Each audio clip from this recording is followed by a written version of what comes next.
Hey everyone, I'm Sarah.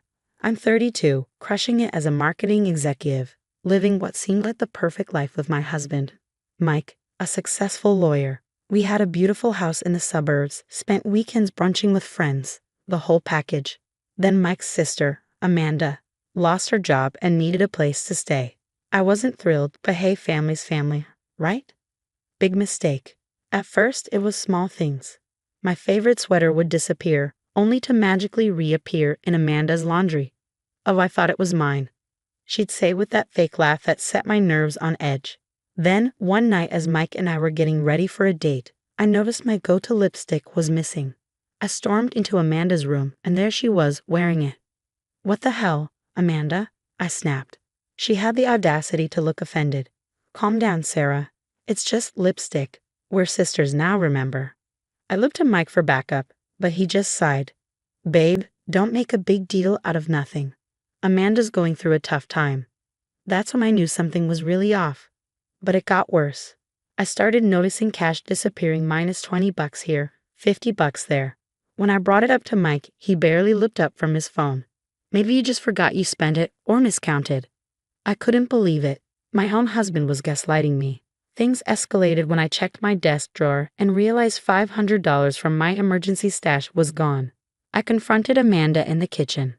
Have you been taking money from my desk? I asked. She looked at me like I'd lost my mind. Are you seriously accusing me of stealing after all your family's done for me? Before I could reply, Mike walked in just as Amanda burst into tears. Sarah thinks I'm a thief. How could she say that? And just like that, I was the bad guy. Mike wrapped his arm around Amanda, glaring at me. Jesus, Sarah, what's wrong with you? Amanda would never do that. That night, lying in bed next to a husband who felt like a stranger, I knew I had to take matters into my own hands. If no one else believed me, I'd have to get proof myself. Little did I know, what I uncovered would turn my entire life upside down in ways I never imagined. So stay tuned, because this story is just getting started. After that confrontation, I was done feeling crazy and powerless in my own home. It was time to catch Amanda in the act. I went to an office supply store and bought some invisible ink. Back home, I marked a few $20s and $50s with it. No one could tell the difference, but under UV light, they'd reveal the truth. I carefully placed the marked bills in my desk drawer, counting them exactly. Then, I set up a tiny hidden camera inside a picture frame on my bookshelf, with a perfect view of the desk. At dinner that night, the tension was thick. Amanda was going on about some new guy she'd met, and Mike was hanging on her every word. I quietly pushed my food around, trying to keep my cool. You okay, babe? Mike finally asked, noticing my silence. Just tired from work, I lied. Amanda smirked. Maybe you should take a vacation. All that stress isn't good for your skin. I bit my tongue so hard I could taste blood. The next few days were agony. Every time I came home, I'd rush to check the camera and count the money. Nothing. Until day 4. Bingo. I watched the footage, my heart pounding. There she was, Amanda, bold as ever, rummaging through my drawer. She pocketed $20s and had the nerve to fix her hair in my mirror before leaving. I was shaking with anger, but I knew I had to play this smart. Later that day, I found Amanda in the kitchen. Hey, can we talk? I kept my voice calm. She turned with an innocent smile. Sure, what's up? I know you've been taking money from my desk, I said, my tone flat. Her eyes widened, then narrowed. Excuse me? Are you on something? Cut the act, Amanda. I have proof, I said, keeping my composure. If you come clean now and pay me back, we can handle this quietly. Otherwise what? She sneered. You'll tell Mike? Good luck with that. He'd never believe you over his baby sister. I stepped closer. You sure about that? Because I've got you on camera. For a second, fear flickered in her eyes before she forced a laugh. Nice try, Sarah. You're bluffing. Am I? You willing to bet your relationship with Mike on that? She stormed out, slamming the door behind her. I leaned against the counter, my heart racing. I'd given her a chance to come clean and make things right, but she chose to double down on her lies. Fine. If that's how she wanted to play it, I was done being nice. The annual family barbecue was coming up this weekend. Mike's parents, cousins, and even our nosy neighbors would be there. I smiled to myself, imagining the scene that was about to unfold. Amanda thought she was so clever, but she had no idea what was coming. By the end of Sunday night, everyone would know the truth about her. When the day finally arrived, I was a bundle of nerves, having rehearsed what I was going to say over and over in my head. As guests started arriving, I put on a fake smile and played the perfect hostess. Amanda was in her element, floating around, laughing a little too loudly at everyone's jokes. I caught her eyeing me a few times, probably wondering if I'd actually follow through on my threat. Once everyone had arrived and the food was served, I knew it was time. I clinked my glass to get everyone's attention. "Hey, everyone," I began, trying to keep my voice steady. "I've got a little presentation I'd like to share." Mike frowned. "Babe, what are you doing?" I ignored him and connected my laptop to the TV. "I've noticed some money going missing lately, and I think we all deserve to know the truth." The room fell silent as I pressed play. In crystal clear HD, Amanda appeared on screen, sneaking into my office and pocketing cash. Gasps echoed through the room. Amanda went pale. "That's not what it looks like," she stammered. But I wasn't done. I pulled out a UV light and walked over to her purse. "Mind if I check something?" Before she could object, I dumped the contents onto the table, bills scattered everywhere. I shone the light on them, revealing the invisible ink marks. "Funny how all this marked money from my desk ended up in your purse, huh, Amanda?" The room erupted. Mike's mom started crying, his dad was shouting, and our neighbors were whispering furiously. Amanda crumbled, sobbing. "I'm sorry. I have a gambling problem. I needed the money for debts." I turned to Mike, expecting him to finally see the truth. But his face was twisted in rage at me. "How dare you?" he hissed. "You set up my sister and humiliated her in front of everyone." I blinked, stunned. "Are you kidding me? She's been stealing from us for months." "Get out. Now."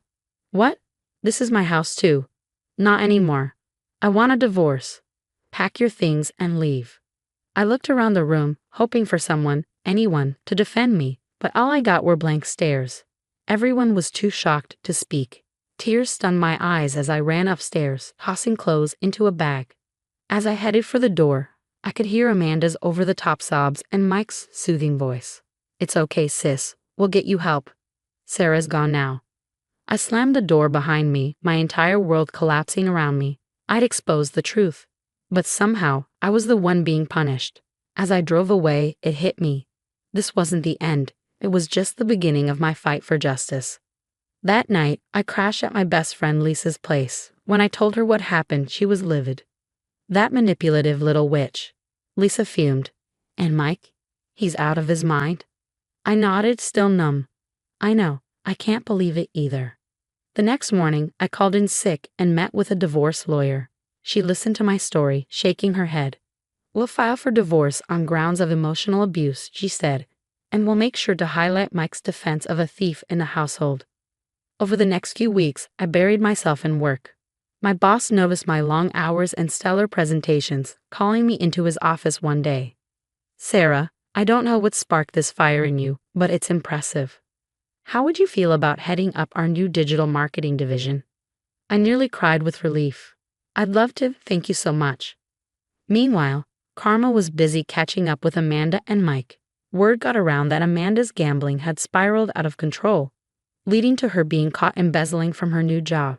She was facing serious charges. As for Mike, his defense of Amanda backfired in spectacular fashion. His colleagues were whispering behind his back, and he lost a major case due to his distraction. The firm demoted him to junior partner.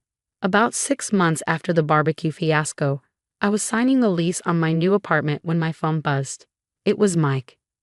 "Sarah, can we talk?" I made a huge mistake." I laughed bitterly. "You're just realizing that now?" "Please, I want to apologize. Maybe we can work things out." "Not a chance, Mike. I've moved on. Don't contact me again." I hung up, feeling lighter than I had in months. That night, I treated myself to a fancy dinner and even adopted a scruffy little rescue dog I named Justice. A few weeks later, I hosted a housewarming party. Lisa raised her glass for a toast. "To Sarah, the strongest, bravest woman I know. You stood up for yourself and came out on top. We're all so proud of you." Looking around at my true friends in my new home, tears welled up. but this time they were happy tears. Thanks, everyone. You know, when Mike kicked me out, I thought my life was over. But really, it was just beginning. I've learned who my real friends are, and more importantly, I've learned how strong I can be. As the party wound down, Lisa pulled me aside. So, any regrets about exposing Amanda? I paused, then shook my head. Nope. It was tough, but I'd do it all over again.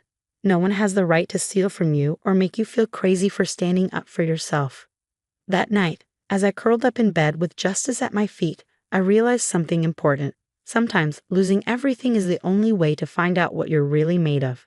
And me? I'm made of tougher stuff than I ever imagined. The story's over, but I want to hear from you. If you were in my shoes, would you have exposed Amanda at the family barbecue or handled it privately? Was public humiliation justified, or did I go too far? Share your thoughts in the comments. Your perspective could help someone in a similar situation.